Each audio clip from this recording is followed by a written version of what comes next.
एक साहूकार था जो भगवान शिव का अनन्य भक्त था।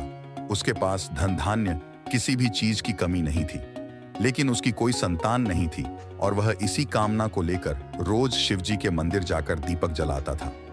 उसके इस भक्तिभाव को देखकर एक दिन माता पार्वती ने शिव जी से कहा कि प्रभु, यह साहूकार आपका अनन्य भक्त है, इसको किसी बात का कष्ट है तो आपको उसे अवश्य दूर करना चाहिए। शिव जी बोले कि हे पार्वती, इस साहूकार के पास पुत्र नहीं है, यह इसी से दुखी रहता है।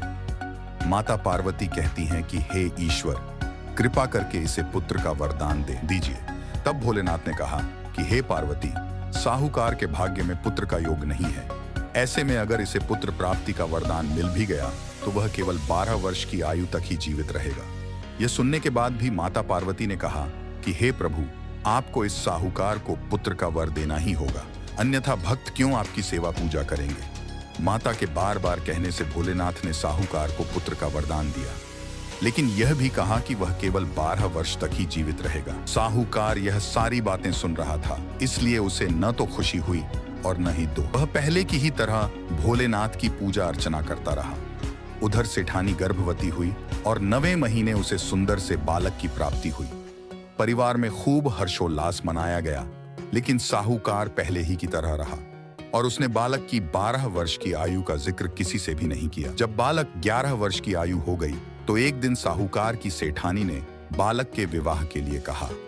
तो साहूकार ने कहा कि वह अभी बालक को पढ़ने के लिए काशी जी भेजेगा। इसके बाद उसने बालक के मामा जी को बुलाया और कहा कि इसे काशी पढ़ने के लिए ले जाओ और रास्ते में जिस भी स्थान पर रुकना वहां यज्ञ करते और ब्राह्मणों को भोजन कराते हुए आगे बढ़ना। उन्होंने भी इसी तरह करते हुए जा रहे थे कि रास्ते में एक राजकुमारी का विवाह था। से उसका विवाह होना था, वह एक आंख से काना था। के पिता ने जब अति सुंदर साहूकार के बेटे को देखा तो उनके मन में आया कि क्यों न इसे ही घोड़ी पर बिठाकर शादी के सारे कार्य संपन्न करा लिए जाएं।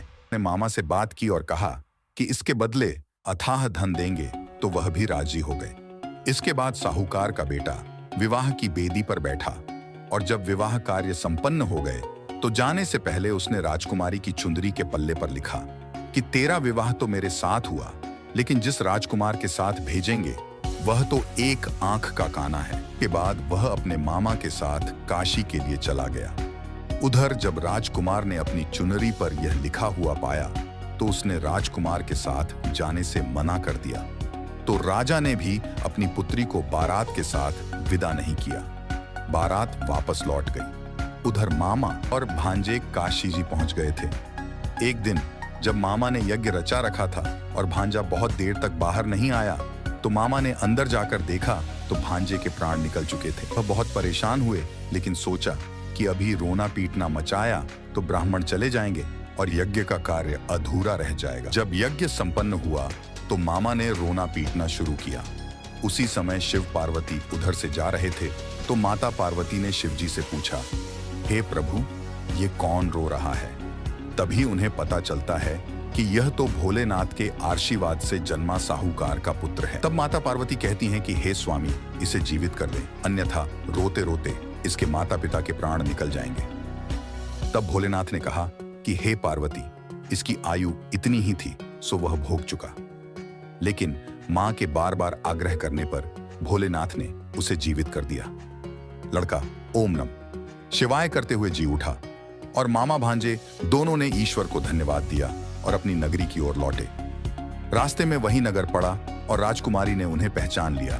तब राजा ने राजकुमारी को साहूकार के बेटे के साथ बहुत सारे धन धान्य के साथ विदा किया। उधर साहूकार और उसकी पत्नी छत पर बैठे थे। उन्होंने यह प्रण कर रखा था कि यदि उनका पुत्र सकुशल न लौटा तो वह छत से कूदकर अपने प्राण त्याग देंगे।